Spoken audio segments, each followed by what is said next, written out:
Merci à vous toutes et tous de vous être déplacés pour venir assister à cette conférence qui mérite d'être encore prolongée, affinée, approfondie, mais telle qu'elle, je pense que je peux vous la lire. Depuis l'âge de 16 ans, Jean de la Croix est entré dans ma vie, je pense que je suis entré dans la sienne également. J'ai été, pendant toute mon adolescence et une partie de ma jeunesse, captif de la poésie. Voilà. Captif. Captif. Et si j'ai fait de l'histoire, c'est pour me protéger. Ça ne veut pas dire que je n'ai pas d'autre corde, effectivement, à l'arc universitaire. J'ai toujours pensé que l'université ne serait pas uniquement de moi un universitaire, mais un homme libre. Voilà. Comme Jean de la Croix. Exactement. Alors, je ne puis vous parler de la montée du Mont Carmel, et pas au Mont Carmel, du Mont Carmel, que en prenant un certain nombre de temps, de moments qui vont effectivement annoncer cette montée. Je ne puis vous parler de Jean de la Croix sans vous parler du poète. Et je ne puis vous parler effectivement de Jean de la Croix sans mêler au poète le mystique. Tout ceci est unitivement, comme il dirait, imbriqué. Je ne puis effectivement vous parler de Jean de la Croix si je fais silence sur toi, ce qu'il est un des plus grands réformateurs, et c'est le plus grand réformateur du Carmel réformé masculin en Espagne. Et puis, nous allons voir dans quelles conditions, parce qu'il a connu le cachot, pour sa foi, il va être muté dans le sud de l'Espagne, parce que tout se passe dans le sud de l'Espagne, dans des endroits que nous connaissons bien, parce qu'ayant vécu pendant 3 ans, nuit, jour et après-midi en Espagne, aux vacances de 1985, nous avons pris la voiture et nous avons traversé les 3 sierras, la Cordillère, dans lesquelles effectivement il va pérégriner avant d'arriver au Calvaire, où il est nommé vicaire, où il est nommé prieur. C'est la Sierra d'Alcaraz, qui est magnifique, la Sierra de Segura. Je vais parler parce que, effectivement, ce document graphique a été produit justement à Beas de Segura. Et je vais vous parler ensuite d'un autre endroit aussi qui s'appelle la Sierra de Cazorla. Voilà. Donc nous sommes dans un paysage tout entouré de montagnes. Il n'est pas effectivement hasardeux que la montagne se soit effectivement annoncée et été convoquée effectivement par Jean de la Croix. Et puis je vous parlerai sur ce document. Alors, je vais faire, comment dire, une toute petite précaution d'ordre méthodologique.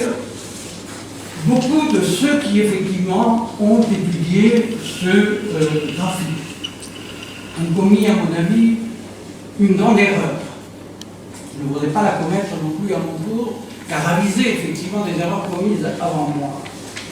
Ce n'est pas exactement ce que nous allons trouver dans la partie, qui est la partie doctrinale. Il va écrire, à partir de la nuit obscure, une partie doctrinale, comme il a toujours fait, pour le cantique spirituel, pour la flamme vive d'amour, il va écrire effectivement un traité doctrinal. Bien. Alors, ici, il y a un décalage. Il faut tenir compte de ce décalage pour comprendre cette figure qui est le suivant.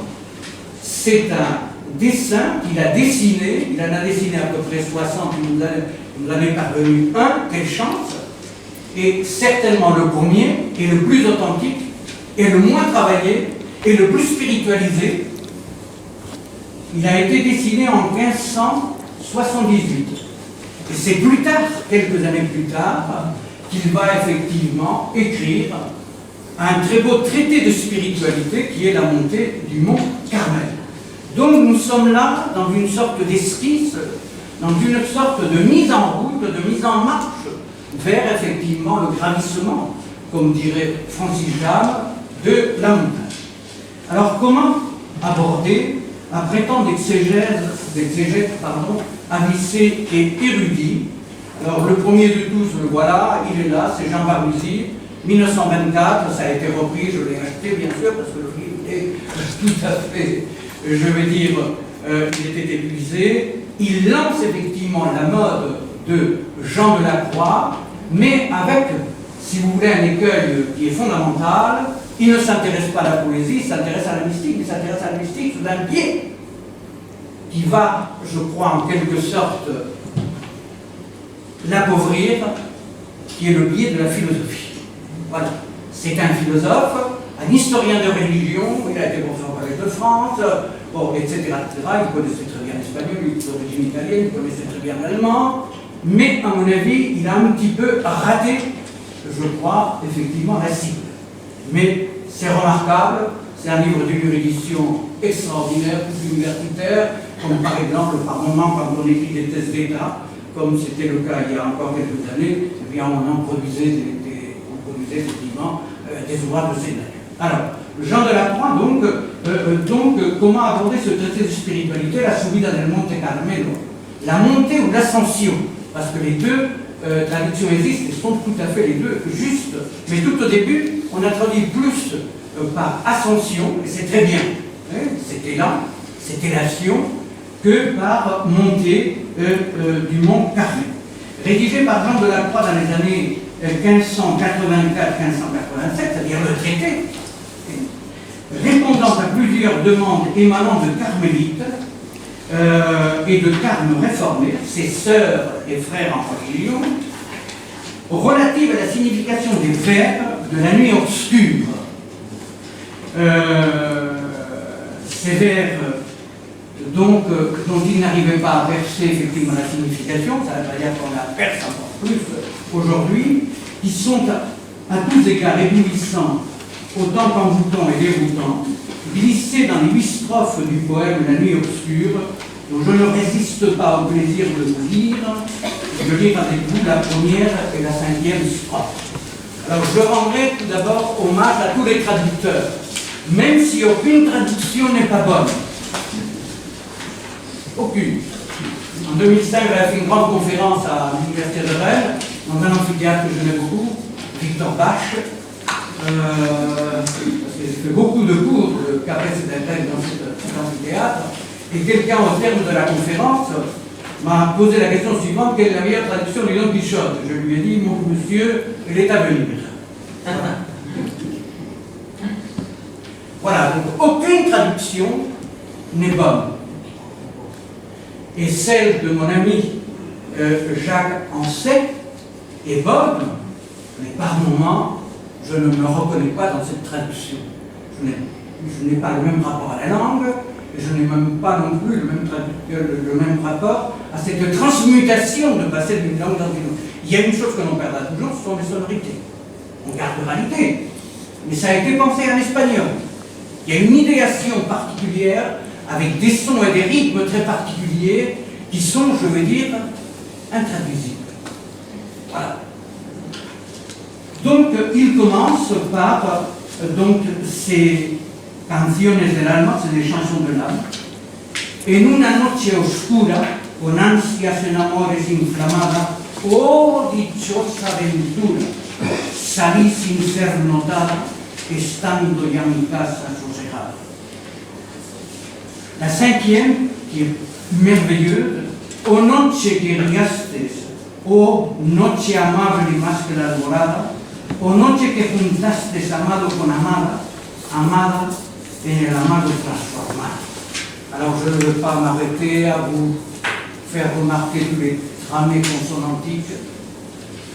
Je ne veux pas m'arrêter effectivement à vous faire remarquer, bien sûr, les répétitions des mêmes sonorités, noche dichosa, salí sin ser notada, toutes les allitérations, estando ya mi casa sosegada, bon, etc., etc. Voilà. Donc c'est quoi? C'est effectivement l'envol de l'âme qui part à la conquête, bien sûr, de son élévation et à la conquête de quoi? Eh bien, de cette rencontre unitive avec Dieu qui est sur la montagne. Mais ça se passe au cours d'une nuit obscure. Alors, le thème de la nuit obscure, il n'y a pas que Jean de la Croix qui l'a traité. Tous les grands poètes espagnols l'ont traité, au même titre d'ailleurs que dans le cantique spirituel. Lorsque vous avez « Y me dejaste con gemido », Or, si vous vous souvenez, parce que vous vous souvenez peut-être de la fin de l'Énéide, on se souvient du début. Arma virumque canon. Mais la fin, eh bien, nous avons effectivement aussi le terme génitou. C'est comme ça que se finit l'Énéide. Le gémissement, l'angoisse. Alors je ne veux pas cartographier d'où viennent effectivement tous ces poèmes. Il n'y a qu'une chose, parce que j'ai eu en Sorbonne des professeurs merveilleux, mais surtout un. Nous avions les mêmes origines, Pays Basque espagnol, lui par son père, moi par ma grand-mère, et c'était un professeur remarquable, normalien, poète, un des plus grands poètes du XXe siècle, Claude Esteban. Il fut mon professeur, et Claude Esteban a effectivement un passage que je voudrais vous dire, parce que sinon on ne comprendra rien à ce qu'est véritablement la poésie. Et certes, l'aventure intérieure que le poète inscrit dans des mots a peut-être déjà été vécue par d'autres. L'amant dans l'aimé transformé, on le trouve chez Dante, on le trouve chez Pétrarque, on le trouve chez Léon Hébreu. Mais est-ce que c'est de la même façon? Est-ce que c'est orienté de la même façon? Pas du tout, et pas du tout aux mêmes fins. Donc, à peut-être commencer pour d'autres. Ce n'est pas là, assurément, que se situe son caractère inaliénable. Mais elle est cependant unique à tous égards, du fait même que les mots ainsi convoqués et mis ensemble ne l'ont jamais été auparavant, ni à cette fin. La poésie signifie bien autre chose qu'une mainmise conceptuelle sur le rêve ou sur l'imaginaire. Elle est en vérité l'invention d'un lieu au sein d'une langue. Il ne s'agit donc point d'un exercice verbal dont tout le système notionnel rendrait compte, mais de l'apparition d'une morphologie et d'une syntaxe du monde qui ne se reproduiront jamais de manière identique. Elle est à elle-même sa propre liberté et partant, bien sûr, sa propre expression. Donc, il y a un poète magnifique chez Jean de la Loi, qui, tout d'abord, a une intuition qui, moi, m'a toujours, mais véritablement surpris. Voilà un moine, qui est un moine lettré, il est passé par l'université allemande, il a fait des études de philosophie et théologie. Tout d'un coup, il va prendre ce qu'il y a de plus novateur, de plus révolutionnaire dans la poésie, eh bien, ces strophes que l'on appelle en espagnol la lira, c'est-à-dire un vers de 7 pieds, de 11 pieds, de 7 pieds, de 7 pieds et de 11 pieds, qui est une véritable nouveauté, qui est effectivement un héritage tout récent qui arrive de la poésie italienne, par le conduit de deux grands poètes espagnols, Boscan d'une part, mais le second, qui est l'équivalent de Pétrarque et de Nantes en Espagne, c'est Garcilaso de la Vega, qu'il va, comme il le dit, non seulement le lire, mais également l'imiter. Alors il y en a qui disent qu'il fait mieux que Garcilaso de la Vega. Non, il fait différemment. Garcilaso, c'est l'inventeur du langage amoureux de la poésie espagnole au XVIe siècle. Tant et si bien qu'à peine était-il mort, qu'à la fin du siècle, déjà, il devient un classique. Et Fernando de Herrera, qui est un poète sévillan d'une culture inimaginable, j'ai beaucoup travaillé ce livre, eh bien, va lui consacrer en 1580, c'est-à-dire 40 ans après sa mort, voilà, des annotaciones, ce que l'on faisait pour tous les grands poètes de l'Antiquité. Il devient véritablement un classique. Voilà. Alors donc, il imite cette poésie qui est d'une fluidité remarquable. Si vous ne connaissez pas Garcilaso de la Vega, vous avez surtout les églogues. La troisième églogue est un pur chef-d'œuvre. La seconde également, la seconde où il nous parle effectivement déjà de la nuit obscure, que Jean de la Croix a lu. Mais lire, ça ne veut pas dire qu'il ne s'est pas démarqué. Parce qu'on peut trouver effectivement ces rapports à la nuit obscure chez d'autres poètes. Bon, tout ceci pour dire que dès le départ, c'est quelqu'un de très indépendant, c'est quelqu'un qui a une sensibilité extraordinaire et il va prendre le maître le plus plein de la poésie, c'est-à-dire la lyra, pour effectivement couler dans ces strophes, eh bien, c'est la perception à la fois spirituelle et mystique.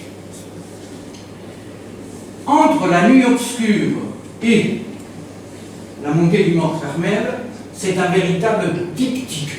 Si on connaît les 8 strophes de la nuit obscure, force est de constater que le traité de spiritualité sera inachevé. D'ailleurs, dans la seconde partie, il part dans tous les sens. Pourquoi? Parce qu'il passait plus de temps au confessionnal qu'à l'écriture.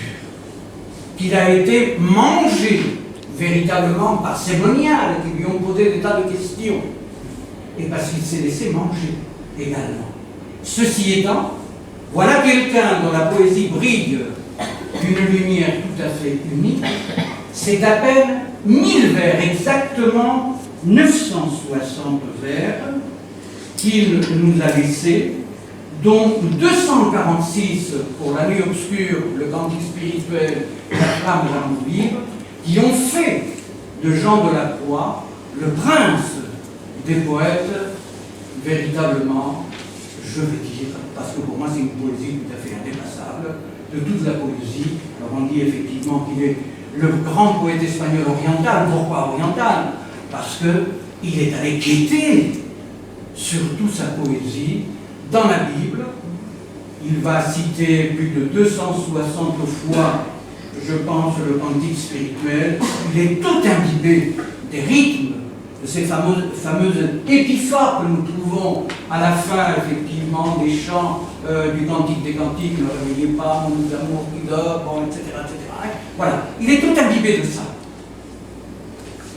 Mais c'est aussi une protection formidable pour lui, parce qu'il n'avait que la Vulgate, la seule Bible qui était effectivement, je vais dire, permise par le Concile de Trente depuis 1546, mais il est allé chercher, quêter effectivement ce qu'il y a dans la Bible de plus fluide, de plus engagé, de plus sensible,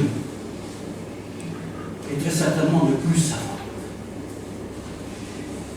Donc, un poète qui va effectivement faire usage de la poésie, qui devient véritablement la voie royale, comme mode lyrique d'expression, et ce mode lyrique d'expression ne relève pas du hasard, mais de l'ordre d'une nécessité.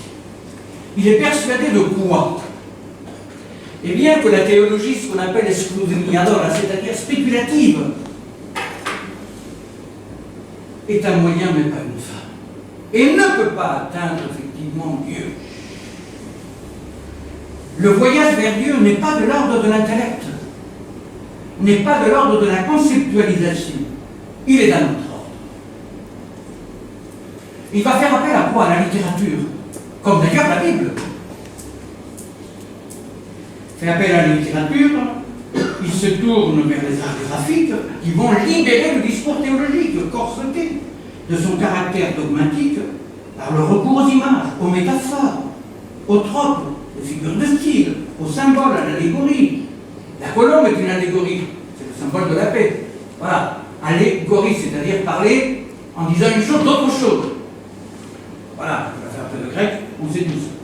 Bien, donc, si présent d'ailleurs, et si prodigue dans ses écrits, et il va l'étendre même au dessin. Voilà un spirituel, voilà un mystique qui non seulement a recours à la poésie, et à la poésie la plus aristocratique qui soit, dans un premier temps, il va aussi écrire des poèmes dans une métrique plus populaire. Il nous a laissé des villancicos magnifiques, ce sont les chants de Noël, chantés par les villanos, c'est-à-dire les manas, les villas, les gens du peuple. Et il nous a laissé des romances, donc ces formes, ces vers, de 8 syllabes magnifiques, mais toujours investissant cette poésie populaire pour ne pas se séparer de cette grande poésie aristocratique, italienne, lyrique, qui a été implanté en Espagne il y a quelques années. Pour la clarté de l'exposé, il convient de préciser que le public, qui est son principal destinataire, on ne peut pas comprendre Thérèse d'Avila si on ne comprend pas ce qu'elle nous dit. C'est que les femmes se comprennent mieux entre elles que les discours venus des hommes. Pourquoi? Parce que dans ces Carmels, où Thérèse d'Avila, lorsqu'elle en avait fondé un, il y avait plus de 13 moniales, elle avait fondé un autre. Donc on a gardé ce silence des couloirs. Et Thérèse d'Avila dit, j'écris pour qui? J'écris pour mes moniales. Je n'écris pas pour être publié. Peu à peu, dans ce livre est un livre merveilleux, Livre de la Vida, qui est une biographie spirituelle superbe, magnifique. Et elle ne dit pas El Libro de la Vida, elle dit Livre de la Vida. Voilà, hein, il y a donc suppression de la présentation du livre. C'est livre 2, c'est pas le livre, livre 2. Parce qu'on ne peut pas effectivement répéter, on ne peut pas redire ce qu'elle va écrire, c'est une biographie d'ordre spirituel. Donc elle écrit pour ses moniales, parce qu'elle dit Mejor se entienden las mujeres, les femmes entre elles s'entendent mieux. Ça devrait ouvrir effectivement les yeux à certains chefs de l'Église, ça a été dit depuis très longtemps. Les femmes entre elles, il y a un langage qui circule mieux. Eh bien, pour qui écrit-il? Il va écrire pour les moniales et pour les moines, qui lui posent des questions. Mais qu'est-ce que tu as voulu dire là, Jean de la Croix? Mais qu'est-ce que ça veut dire ce que tu nous dis là? Est-ce que tu peux nous expliquer ça? Eh bien, il va nous dire qu'il écrit effectivement pour ses frères et pour ses sœurs.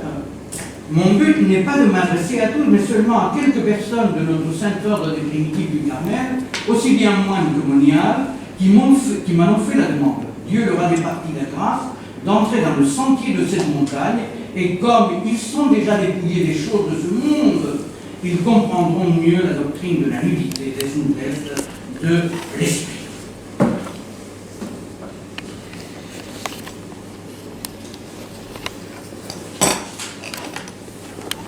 La première des surprises, quand on aborde effectivement la montée du mont Carmel, il va nous demander quelques efforts, c'est qu'il nous a laissé Jean de la Croix, le voilà, et puis il va faire des études chez les jésuites. C'est les jésuites qui le tirent, bien sûr, d'une condition de quelqu'un qui serait tout le temps resté dans un rang tout à fait subalterne. Alors, il a des qualités de peintre indéniables. Voilà, c'est un petit tondo, et à l'intérieur, il y a effectivement à la plume un dessin de Jean d'Avila que Dali va effectivement rendre extrêmement populaire en 1951.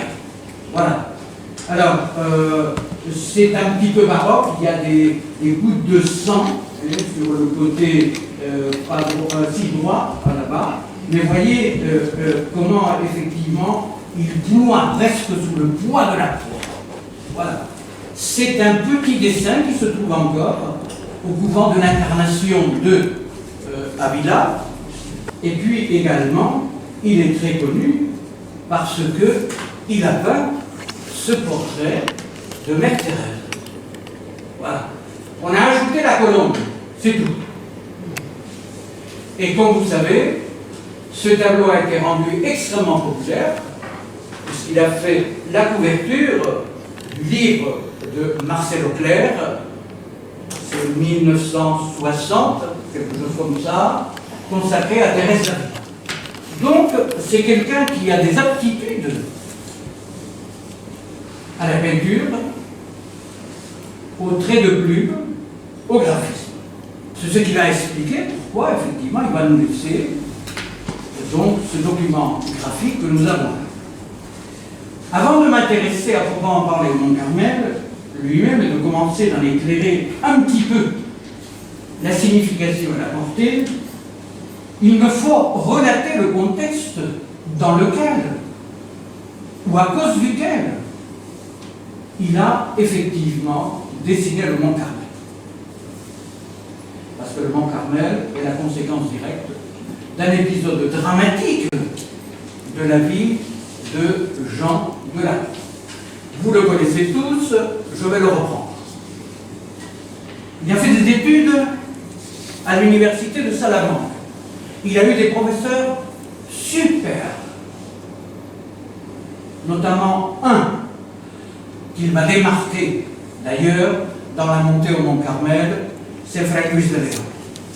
Frère Luis de León a tout pour lui. Il est par ses parents fils de juifs convertis. Il est né dans la Mancha, Belmonte de la Mancha. Il est poète, professeur d'université, traducteur. Et comme il a traduit effectivement le Cantique des Cantiques, il ira en prison, et ce pendant 5 ans. Mais quand il revient avec une intelligence souveraine, il va dire à ses étudiants, comme nous disions hier, Dicevamos odierne die. Voilà. Voilà. Comme on disait hier, c'est-à-dire il y a 5 ans. C'est un hébraïsant de toute première valeur, et il va effectivement traduire le livre de Job pour une moniale dont on va parler, qui est Ana de Jesus, pour laquelle Jean de la Croix écrira le Cantique des Cantiques, et c'est elle, Ana de Jesus Lovera, qui va faire pénétrer le Carmel réformé en France, grâce au cardinal Bérulle, et également à Barbe Avrio, c'est-à-dire Madame Macquarie. On est allé chercher les filles spirituelles de Thérèse d'Avila, et notamment Ana de Jesus Lovera, qui va être la première prieure du Carmel réformé dans lequel va arriver Jean de la Croix. Alors comment Jean de la Croix arrive-t-il dans ce Carmel? Il est confesseur au couvent de l'incarnation d'Avila. C'est Thérèse d'Avila qui l'a fait venir. Ça se passe très bien. Il écrit, nous avons gardé uniquement de cette période 2 poèmes, parce que tout le reste a été détruit. Détruit par lui, et détruit par ses frères, parce que c'était subversif pour eux. En 1577, se passe quelque chose d'assez remarquable. Thérèse d'Avila bride un second mandat dans le couvent où, effectivement, elle est prieure.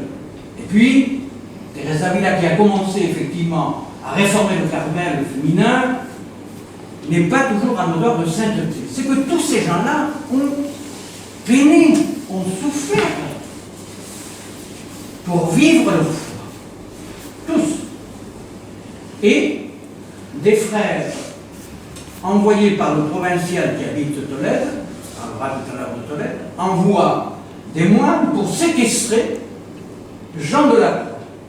Ils vont le séquestrer, ils vont le tirer de la maisonnette qu'il occupe dans le jardin du couvent, et puis il s'échappe et il a le temps, lui, à la fois d'avaler un certain nombre de papiers compromettants et en même temps de détruire tout ce qu'il a écrit.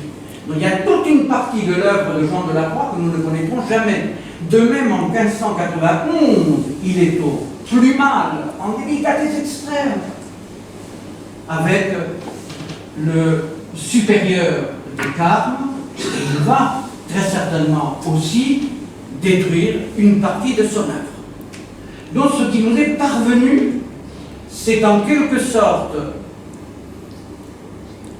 je dirais, une petite île d'un continent, très certainement d'écriture, que nous ne connaîtrons jamais. Donc, il est séquestré, on lui bande les yeux, on le met sur un mulet, et il va traverser la Sierra de Guadarrama, qui sépare la Nouvelle-Castille de l'Ancienne Castille, la Vieille Castille, et d'Avila, il va venir par des chemins complètement détournés de Guadarrama, Et il va arriver à Tolède au mois de décembre, en pleine nuit. On le fait tourner dans les rues de Tolède, mais les yeux bandés, pour qu'effectivement il ne puisse rien reconnaître. Et là, pendant 9 mois, il est séquestré, il est mis au cachot, il a un tout petit réduit, et tous les soirs, pratiquement, on lui administre la discipline. Ce qui est légal, parce que dans les anciennes constitutions, enfin dans les constitutions de Jean de Sorette, il est dit que seront fouettés effectivement les dissidents et les rebelles. Ce qu'il est. À partir du printemps, ce printemps qui est si beau à Tolède, parce que c'est une véritable éruption de printanière, de soleil, de ciel bleu, superbe, magnifique, eh bien, arrive un nouveau geôlier qui a pitié de lui et qui va lui donner ce qui lui manquait, de l'encre et du papier. Voilà, encre et papier. Mais avec l'encre et le papier, on est dans le circuit de quoi? Eh bien, on est dans le circuit de la civilisation de l'écrit. Et c'est là qu'il va commencer à écrire En una noche oscura, en ansias, en amores inflamada. Voilà. Ça va durer 4 mois comme ça. Puis le 16 et 17 août 1577, il va s'échapper. Certainement, il a des complicités. Alors, le couvent des Carmélites, pour ceux qui connaissent Tolède, se trouvait à l'époque juste au-dessus du Tage encaissé qui roule en bas. Barès dit ce Tage le Tage qui charge Tolède. Voilà, parce qu'il arrive à un point et on a l'impression que c'est une véritable charge de taureau contre l'éperon rocheux sur lequel est bâti Tolède, ce lacis de rue de Tolède. Donc il s'échappe en pleine nuit et il erre toute la nuit dans ce lacis de rue de Tolède et au lever du jour, il arrive chez les Carmélites réformés. Alors le couvent n'a pas changé, pour ceux qui connaissent où se trouve la préfecture de Tolède, c'est la rue qui va vers San Juan de los Reyes, voilà où se trouve le couvent des Carmélites. Et ils vont l'accueillir un jour seulement. Elle le garde, les autres moines qui l'ont fouetté le cherchent partout dans Tolède et ils partent sur les chemins menant à Avila, croyant qu'il a pu partir par là, mais non. Il est à Tolède. La prieure, qui est une femme intelligente, fait venir une notabilité tolédane, grande famille de Tolède. Il est chanoine dans ce chapitre tolédan qui est quand même l'église primatiale d'Espagne. Les chanoines sont riches, très riches à Tolède. Il envoie un carrosse pour effectivement venir cueillir le fugitif et il va le garder, et ce pendant 2 mois, dans un endroit qui est devenu aujourd'hui un musée, qui est le musée de Santa Cruz, qui était un musée à l'époque où l'on recueillait, on accueillait les enfants exposés, c'est-à-dire orphelins, non seulement de Tolède, parce que les filles de la campagne venaient effectivement coucher à Tolède. Il va rester là jusqu'au mois d'octobre. Il part de Avila donc à Tolède, et de Tolède, il va descendre peu à peu par ici, à Almodóvar del Campo, où est né Saint Jean d'Avila. Voilà. Et il arrive, parce qu'il a été nommé prieur, il y a une assemblée de moines, ils vont le nommer prieur, il va arriver ici, à côté de Béat, dans un petit monastère qui s'appelle le Calvaire. Ça porte bien son nom, El Calvario. Voilà, il n'y a rien. C'est un désert de montagne, on en voilà. Bien. Donc, avant de gagner son affectation, il va s'arrêter à Béas. Alors, Béas, c'est un village magnifique, avec un château qui culmine à 1200 mètres d'altitude. On a l'impression qu'il est en train de gratter le ciel. Et là, il y a une des fondations de Thérèse d'Avila. Donc il arrive là. Il arrive là, il connaît la prieure, qui est un des ressources. Et puis, il va, donc, il se trouve qu'il n'y a pas de confesseur. Donc il va faire l'aller-retour du monastère du Calvaire, où il a été nommé prieur, à ce couvent de Béat, où il y a 14 professes. Et il va un jour, lors d'un de ces passages, laisser un quadernito, un petit cahier, un petit livret, dans lequel se trouve déjà un certain nombre de poèmes, notamment La Noche Oscura et d'autres poèmes magnifiques. Et les sœurs lui demandent d'expliquer eh bien, les strophes de La Nuit Obscure. Se pose un certain nombre de questions. Comment, par quels moyens, vers où puis-je les introduire, bien sûr, à mon enseignement, à la spiritualité qui est la mienne, au raffinement que je prétends, bien sûr, vivre et peut-être apporter. Alors évidemment, nous n'allons pas trouver dans Monte Carmelo une œuvre achevée. C'est-à-dire, nous n'avons pas tout à fait ce que nous aurons dans la montée du Mont Carmel, c'est-à-dire le traité spirituel, mystique. Les trois phases, la phase purificative ou purgative, la phase illuminative et la phase unitive. Toutefois, il a déjà en tête ce que deviendra véritablement la montée du Mont Carmel. C'est que monter, c'est effectivement trois phases dans la vie de l'âme par rapport à Dieu. Alors ces trois phases sont la nuit des sens, la nuit de l'esprit, et puis la rencontre effectivement de la transformation, de la transmutation par l'amour et la grâce dans l'union avec Dieu, toujours en haut de la montagne. Alors la montagne va prendre très très très vite une signification, je dirais presque surdéterminée pour pour Jean de la Croix.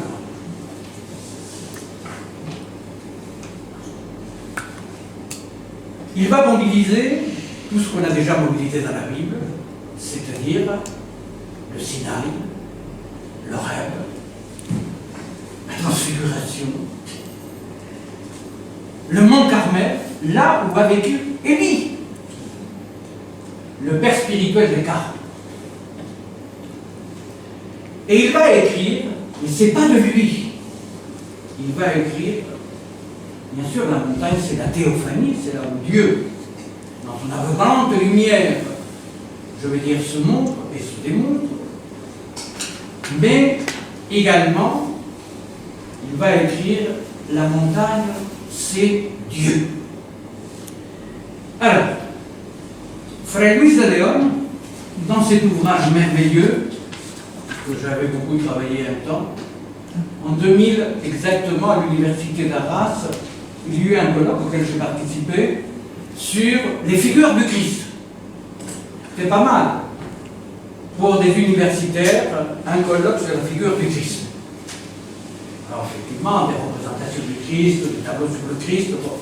Moi, j'ai pris effectivement un passage de cet ouvrage, c'est un ouvrage merveilleux qui a un titre, des noms à propos, des nominibus, des Christi nominibus, et bon, voilà, et qui est une grande tradition dans l'Église. C'est-à-dire quels sont les noms qu'on a donnés à Dieu. Or, parmi les noms qu'on a donnés à Dieu, il y a le mot mon.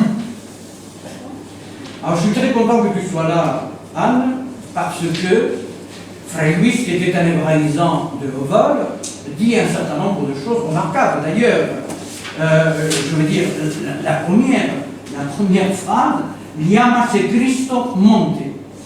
Le Christ s'appelle montagne. Alors, il nous dit pourquoi. Alors, en hébreu, montagne, ça veut dire fertilité. Voilà. Il dit grueso, gruesa, fertilité. Et effectivement, c'est de tous les mondes, et qui peut figurer ou donner, comment dire, une image de Dieu, c'est la montagne. Donc cette idée de montagne va s'accompagner pour notre ami Jean de la Croix de 3 phases. Une phase effectivement qui est celle de l'obscurité, ça rappelle Germanos, le christianisme, 24 heures d'angoisse et 1 minute de bonheur ou quelque chose comme ça. Bon. Ensuite, la nuit de l'esprit, parce que ce n'est pas uniquement par l'esprit, ça ne veut pas dire qu'il soit anti-intellectualiste, mais il faut dépasser effectivement les outils, je vais dire conceptuels, et il n'y a véritablement rencontre unitive, et ce par l'amour. Par l'amour, c'est la foi, l'espérance et la charité, c'est pas comme Peggy, c'est pas la foi, c'est la charité par l'amour, que l'on arrive à cette union, à cette transformation unitive de l'un par l'autre, de l'un dans l'autre. Alors, bien sûr, dans ce graphique, nous n'avons pas quelque chose de si acheté. Alors, on va le prendre et on va travailler dessus. Voilà, alors on va analyser rapidement, effectivement, ce... Voilà, il se présente comme ça. Il y en a eu à peu près une soixantaine, on en a gardé un, certainement la plus vieille de toutes les copies, il y a eu à peu près 60 exemplaires, et ils n'ont pas tous été identiques, parce qu'il avait effectivement souci de personnaliser pour chacune des moniales, pour chacun des moines, un type particulier, celui qui était adapté à sa sensibilité, un type particulier de graphisme. Alors que trouvons-nous là? Alors bien sûr, comme toujours dans ces textes, il y a la prise et l'emprise d'une syntaxe et d'un lexique. Bien, vous allez vous rendre compte tout de suite par les négations. Ces négations sont graduelles, non, ni, nada.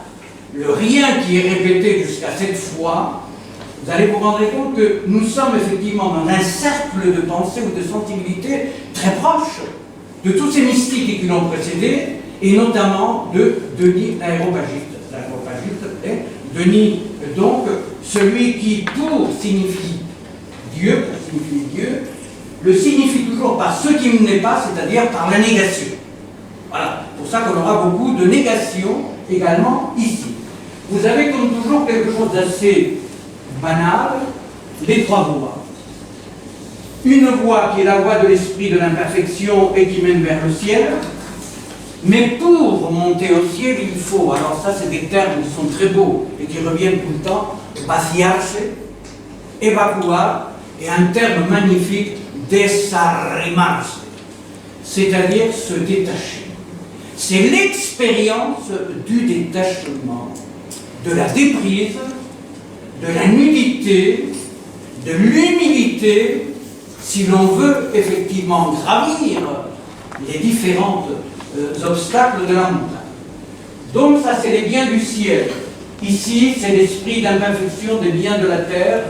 Et au milieu, toujours, et le lexique change complètement. Là on a camino de, et puis au milieu il y a sendero, sentier.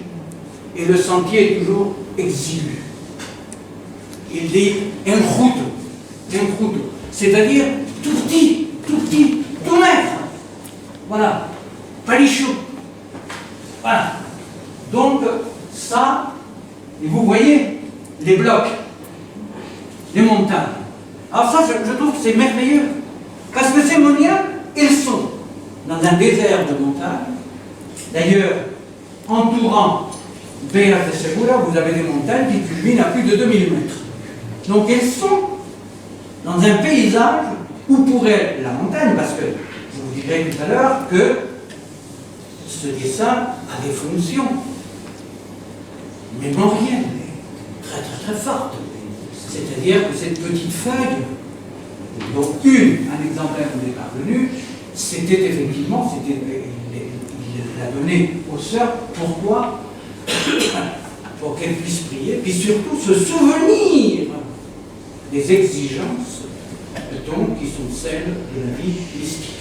Alors, au milieu, voilà, ça dépasse. Les autres s'arrêtent ici. Et vous voyez ici, l'écriture est inversée.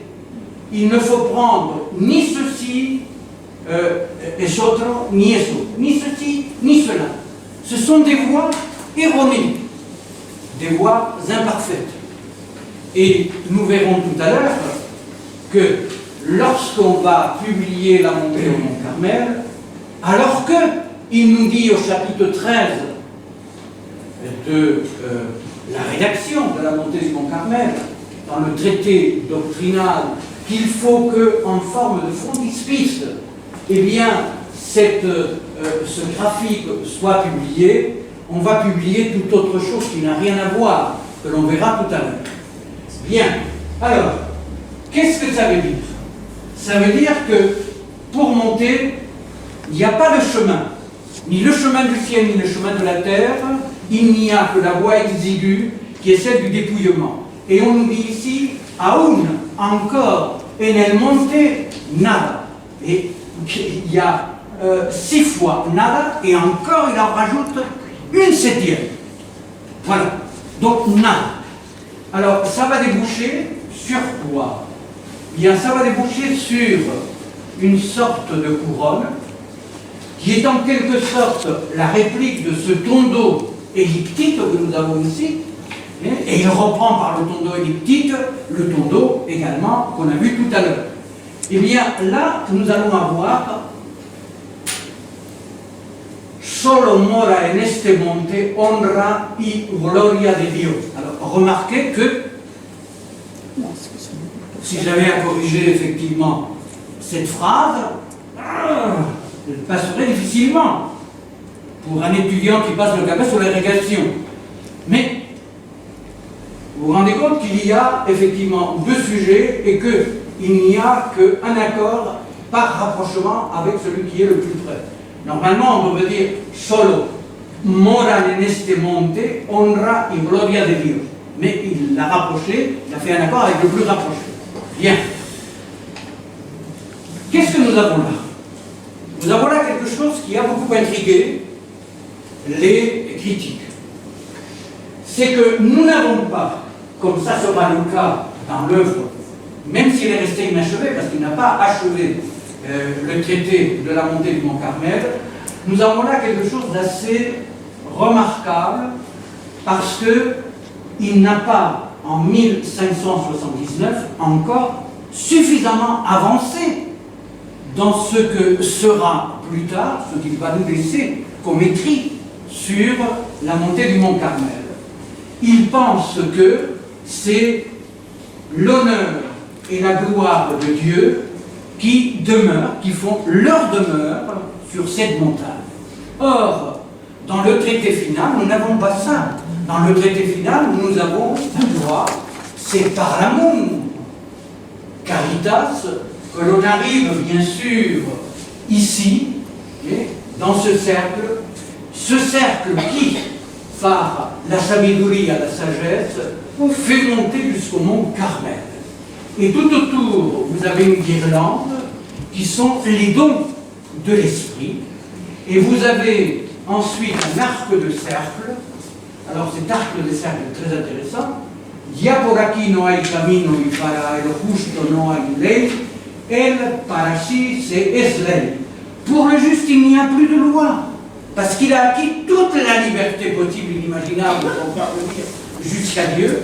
Il est à lui-même sa propre loi, c'est-à-dire que le juste est l'homme parfait, celui qui est ajusté, comme vous disait très finement en Catherine, qui est ajusté effectivement à ce que Dieu attend de lui.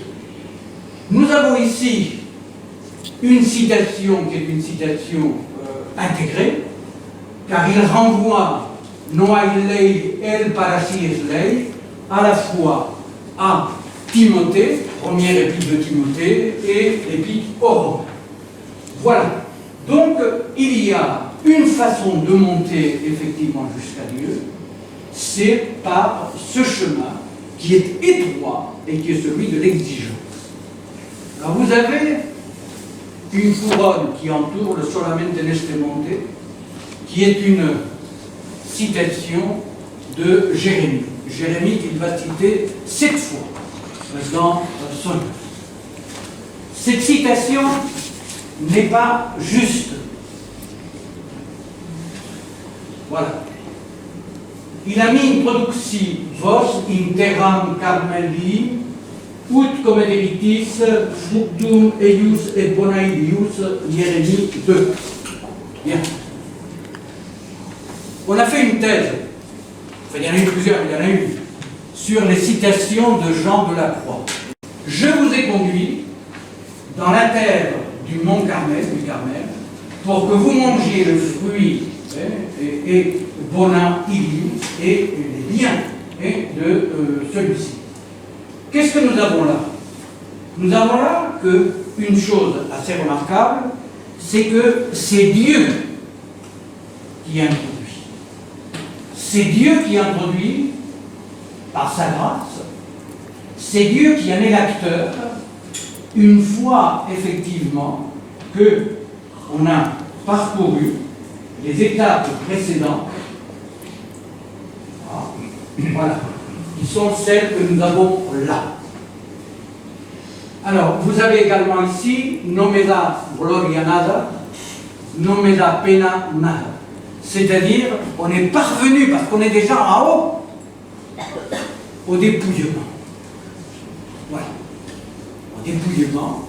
Et on est tout près, bien sûr, d'atteindre le mont Carmel, qui est le mont de la perfection. Ce dessin, on l'a appelé, il a eu plusieurs appellations. Monte Carmelo, on l'a appelé mont de la perfection, on l'a appelé Montecillo, on l'a appelé Monticulo, Montecito, Monte, bon, voilà. Mais tout ceci pour dire que le trajet, le voyage vers Dieu, est assimilable à quoi? À une montagne que l'on se doit de gravir. Nous avons également, et ça c'est très intéressant, voilà ce que l'on a publié en 1618, lorsque on publie pour la première fois à Alcalá de Henares l'œuvre les œuvres de Jean de la Croix. On publie tout, sauf le cantique spirituel.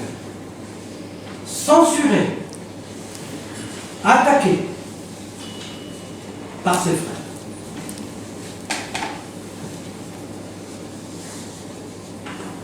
Et au lieu, alors que les moines qui ont édité ces œuvres ont lu au chapitre 13 du premier livre du traité spirituel de la montée du mont Carmel, qu'ils voulaient que soit effectivement placé sur la première page du traité de la montée du mont Carmel ce graphique.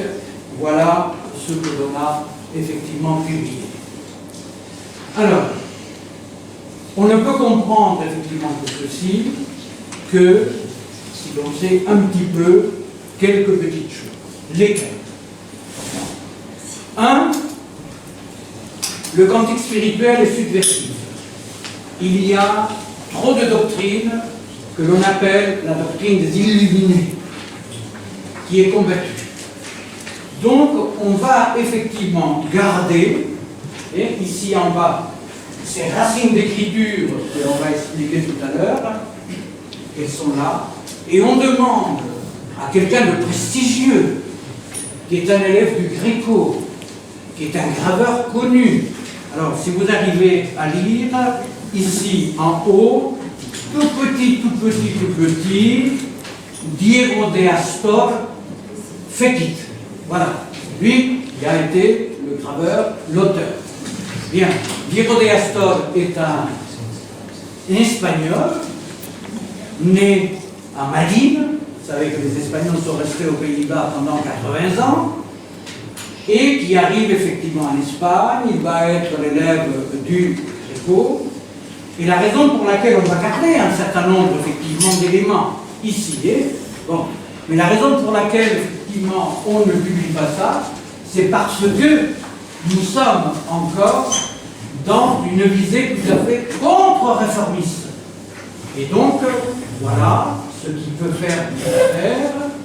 Donc, ce dessin, qui est un dessin, donc, qui est, je vais dire, qui ne garde pas la spiritualité, le côté dépouillé, il est tout à fait baroque, hein, il est tout à fait baroque. On a gardé, bien sûr, les deux chemins, hein, donc, de l'imperfection, pour monter, mais ça n'a plus rien à voir. Vous voyez bien que tout le dessin est véritablement mangé par une figuration, ce qui n'est quand même pas le cas ici. Ça, c'est donc un dessin qui montre bien qu'à l'époque encore contre-réformiste, c'est un petit peu ce qui était l'horizon d'attente pour les lecteurs. Et c'est ainsi, effectivement, qu'on a publié un certain nombre d'emblèmes à l'époque, et donc c'est tout à fait dans le goût de l'époque que l'on a effectivement édité cette montée au Mont Carmel, qui n'est pas du tout, hein, je vais dire, en adéquation avec ce dessin. L'autre, je pense que c'est un dessin de 1622, lorsque par l'entremise de Ana de Jesus, qui part d'Espagne en 1604, mais emportant avec elle l'une des deux versions du cantique spirituel. Vous savez que le cantique spirituel, je ne vais pas rentrer dans la façon dont il a été composé, il y a eu 31 strophes tout d'abord, il s'est arrêté, puis il en a composé ensuite 8 autres, donc il y a exactement 39. Alors, tous ces textes ont été, bien sûr, interpolés. Ils ont été corrigés. Ils ont été amendés.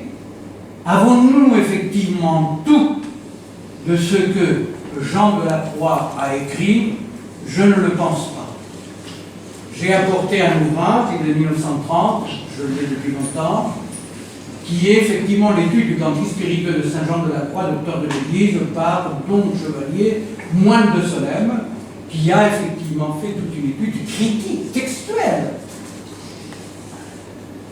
pour retrouver toute la fraîcheur et l'authenticité du premier texte. Alors, toujours est-il donc qu'on va publier le cantique spirituel, c'est-à-dire la version que Ana de Jesus a emporté en France. Il y a un dénommé Gauthier, René Gauthier, qui va le traduire, de sorte que l'on a pu lire le cantique spirituel en français avant de le lire en espagnol, parce qu'il va être édité aux Pays-Bas en 1627, grâce à qui? À l'une des deux filles de Philippe II. Vous savez que Philippe II a eu 4 épouses, un fils bossu, avec une portugaise, qui la pauvre est décédée tout à fait obèse, ça n'a pas marché. Ça n'a pas marché. Ensuite, une femme qui est plus âgée que lui, mais son père Charles Quint a besoin du fils, donc Marie Stuart. Voilà. Ça se passe mal aussi. Et puis il y a une petite française, Isabelle de Valois. Donc les Espagnols se sont entichés. Et Philippe II aussi, parce que nous avons gardé à l'Escorial tous les patous et toutes les robes que la portée. Philippe II voulait l'avoir parfaitement habillée. Il a même fait venir d'Italie une peintre remarquable, Sophonisba Anguissola, comme peintre particulière de son épouse. Elle va mourir à l'âge de 23 ans. Elle va donner à Philippe II 2 filles. Isabelle, Claire Eugénie et Catherine Michel. Alors Catherine Michel va se révolter contre son père. Et comment? le roi le plus puissant du monde, le monarque le plus puissant du monde, me marie avec le duc de Savoie. Pourquoi le duc de Savoie? Parce que Philippe II avait besoin, pour le cantonnement de ses troupes, aussi bien aux Pays-Bas qu'en Italie, du passage par la Savoie. Isabelle est d'une autre nature. Isabelle est d'une autre nature.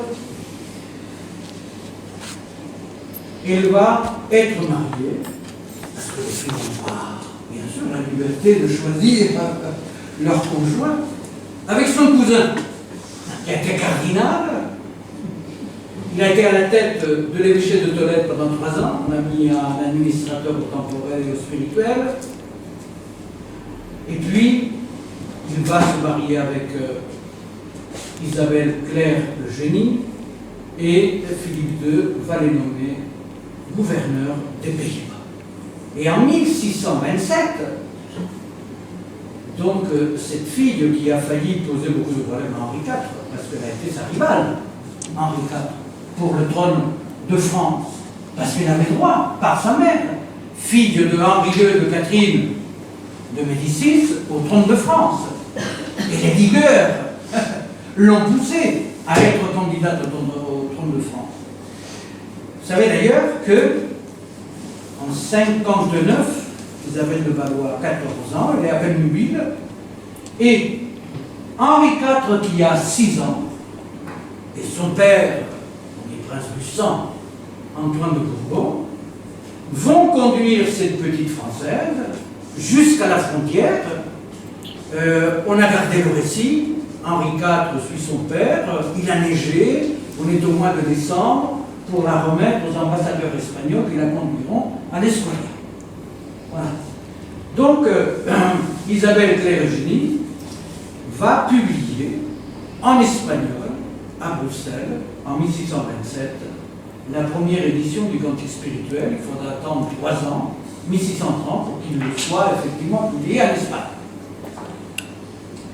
Alors, nous avons ici aussi, voilà comment on a publié en France la montée du Mont Carmel, tout ce bossellement, cette accumulation de bossellement, voilà, monte sur des petites montagnes, ça a complètement perdu, si vous voulez, le graphisme initial de ce dessin, donc exécuté par Saint-Jean de l'Arc. Alors, quelles ont été les fonctions de ce type de document? Premièrement, répondre à chaque monial ou à chaque moine de façon personnelle. 2, c'était une feuille qui a servi de marque-page pour les moines et pour le bréviaire des moines. Pour les moniales, c'était une petite feuille qui était une sorte de préparation à quoi? Eh bien, à la méditation. Alors, il y a un élément qui m'a beaucoup intrigué et qui est très intéressant, c'est que tout est en espagnol, la langue vernaculaire, la langue nationale, hormis la citation de Jérémie. Ça peut nous paraître quelque chose d'anecdotique, or ça ne l'est pas. Ça ne l'est pas pourquoi?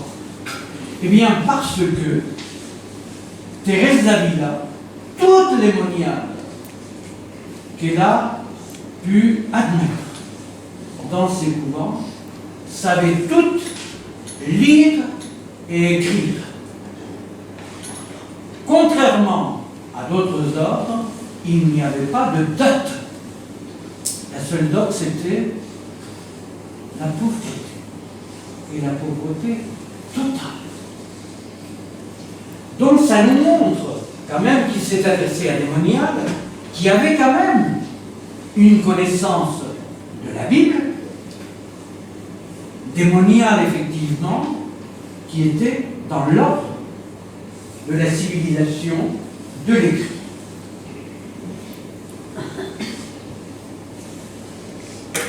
il est intéressant également de voir comment il y a des espaces blancs. Alors ces espaces blancs, j'ai toujours posé la question, est-ce que c'était des espaces à remplir par les moniales, oui ou non? En tout cas, il y a des espaces de liberté et des espaces également aussi non remplis, des espaces à conquérir, des espaces à habiter. Pourquoi Thérèse a-t-elle effectivement été extrêmement pointilleuse sur la culture démoniaque? Pour deux raisons. Elle a gardé un souvenir catastrophique de son premier couvent. Elles étaient 140.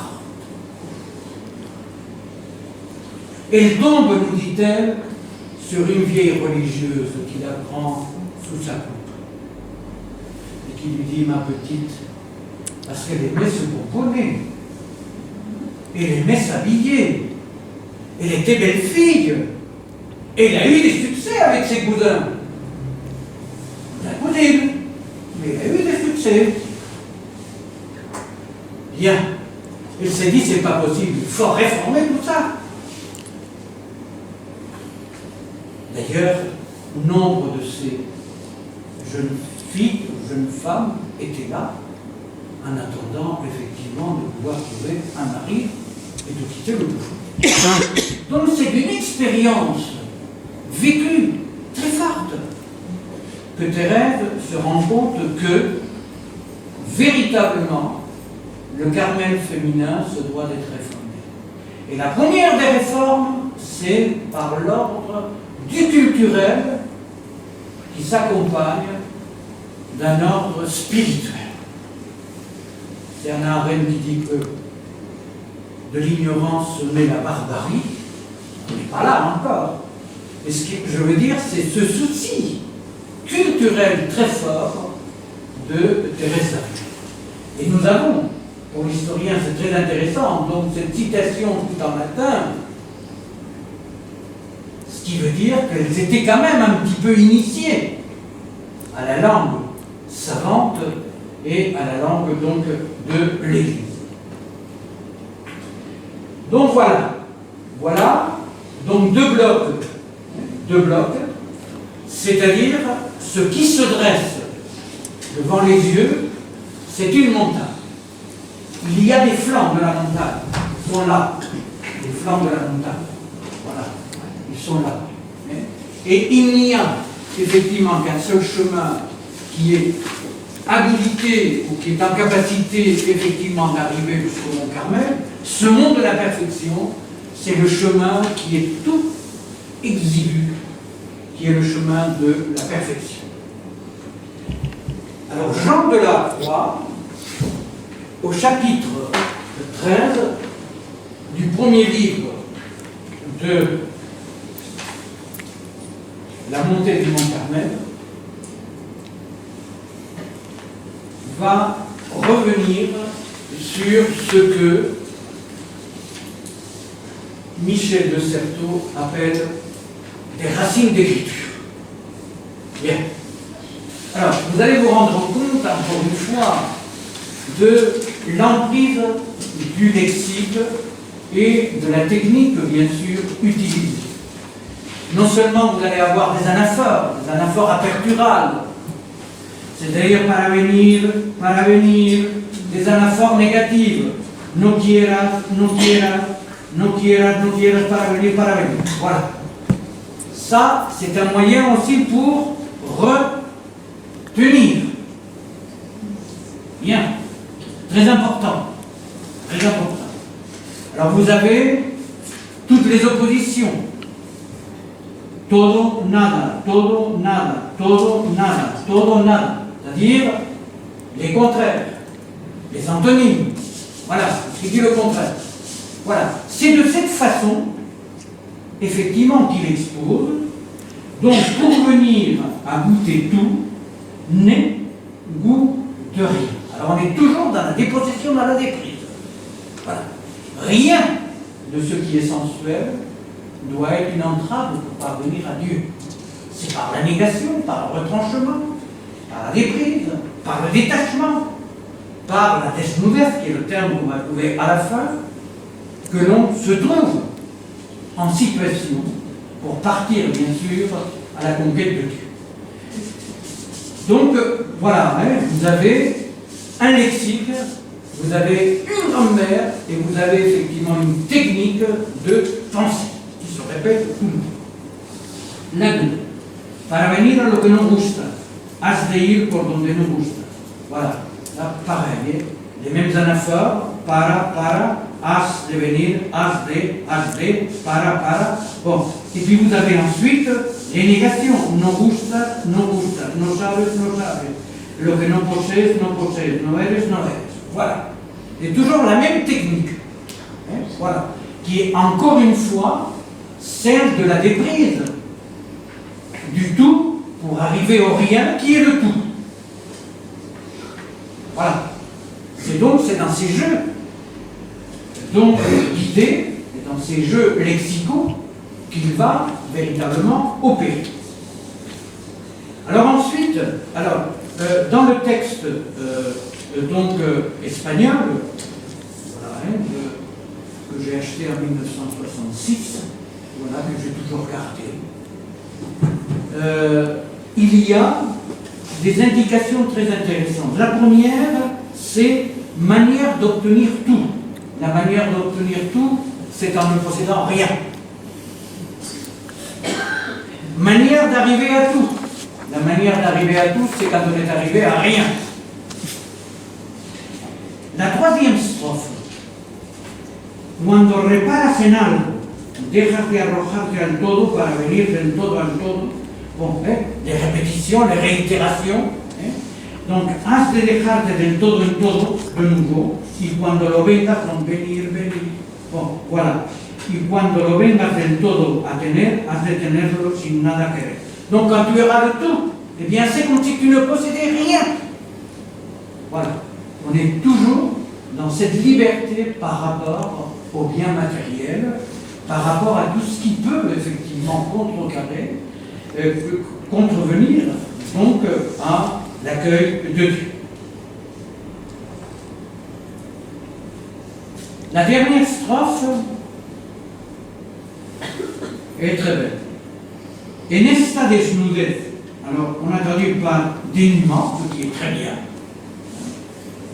C'est dans ce dépouillement que l'esprit trouve descanso, son repos. Alors en espagnol, il y a deux termes qui sont très beaux. Il y en a un, bon, Fray Luis, qui est un poète remarquable, dans ses 34 poésies superbes. Il y a un mot, c'est sosiego. C'est presque l'ataraxie. C'est la quiétude. La quiétude. Sosiego, sosegar, el sosiego. C'est la quiétude. C'est un terme de la spiritualité, de la mystique. Alors ici, il emploie un terme qui est un terme beaucoup plus, je dirais, beaucoup plus agressif. Descanso. C'est plus physique. Descansar. Et voilà, quand on est fatigué. Voilà. Donc, c'est dans cette humilité, dans ce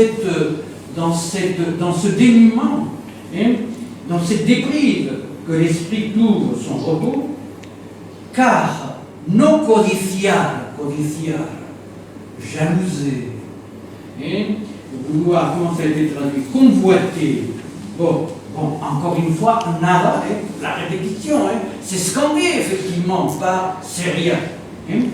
Nada le fatigue hacia arriba, rien, donc le tire péniblement vers le haut, y nada le oprime hacia abajo, et rien ne l'opprime vers le bas, car está en el centro de su humildad, car il se trouve, donc l'âme se trouve au milieu, dans le centre, au centre de son humilité. Vous vous rendez compte déjà, entre ici, seulement dans cette montagne, sur cette montagne, font leur demeure, l'honneur et la gloire de Dieu, il a déjà changé. c'est l'humilité. Et à la fin du traité, nous aurons bien sûr cette rencontre unitive de l'âme avec Dieu sur le mont Carmel. Voilà, si vous voulez, j'aurais pu expliquer encore d'autres choses, mais je pense que j'ai dit la plus scientifique moelle de ça, comment quelqu'un, à un moment donné de sa vie, se pose la question, pour mon apostolat, de quoi vais-je me servir? Eh bien, pour son apostolat, il n'y a pas que les poétiques, il n'y a pas que les traités doctrinaux, il y a également d'autres moyens qui sont adaptés, qui sont ceux qui reprennent en quelque sorte la substance, mais pas totale, achevée, et viendra plus tard, de ce qu'est véritablement le voyage de l'âme vers Dieu. Ce voyage de l'âme vers Dieu, il va rencontrer 3 phases pour parvenir à ce que l'on appelle l'esprit théopathique. C'est-à-dire que l'âme traverse 3 moments. Un moment de purification, qui est le moment de purgation. Une purge de tout ce qui est un obstacle pour parvenir à Dieu. Il y a un autre moment, alors ça c'est pour les commençants, los principiantes. Et ensuite il y a los aprovechantes, c'est-à-dire les progressants. C'est la nuit de l'esprit. La nuit de l'esprit qui est une marche de plus pour arriver à quoi? À cette transmutation de l'âme par l'amour en Dieu. Et cette transmutation de l'âme par l'amour et la grâce en Dieu ne peut s'effectuer qu'au terme. Alors vous avez beaucoup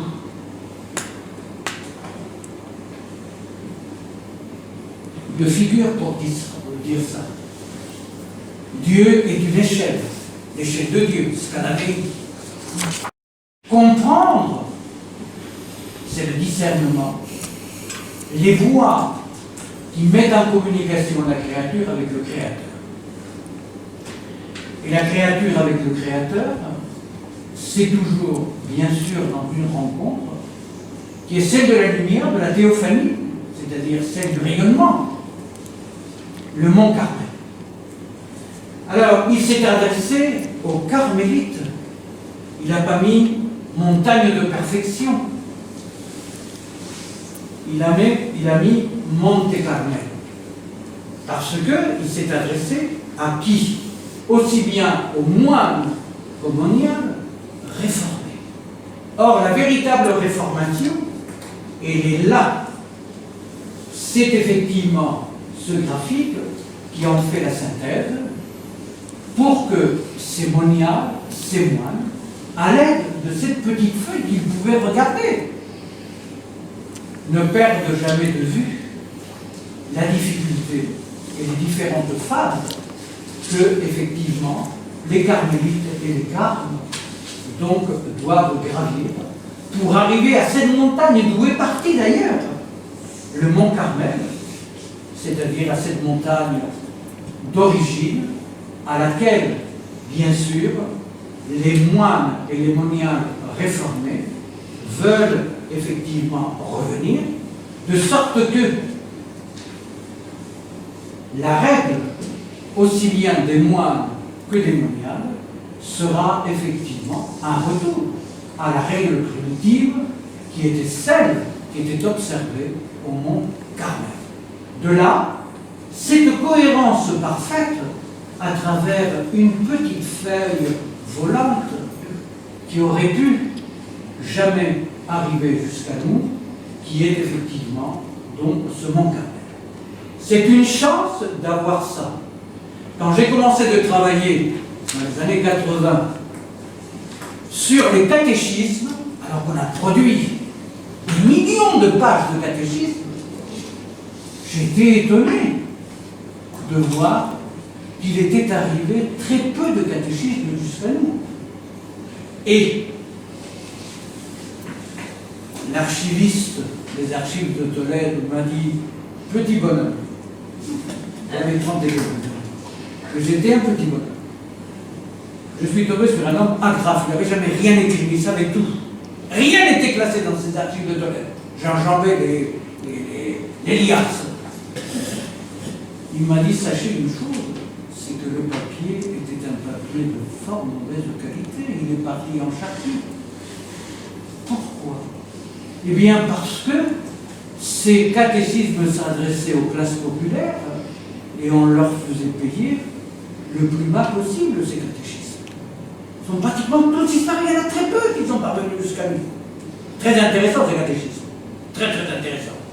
Il y en a un qui remonte en 1478, magnifique, à Tolède, qui est parvenu jusqu'à nous. Mais il y en a très peu. Et bien là, c'est pareil. Et donc, c'est ce graphique que je voulais étudier avec vous, parce qu'il est rare qu'un mystique nous laisse effectivement un graphique de cette qualité. Merci pour votre écoute.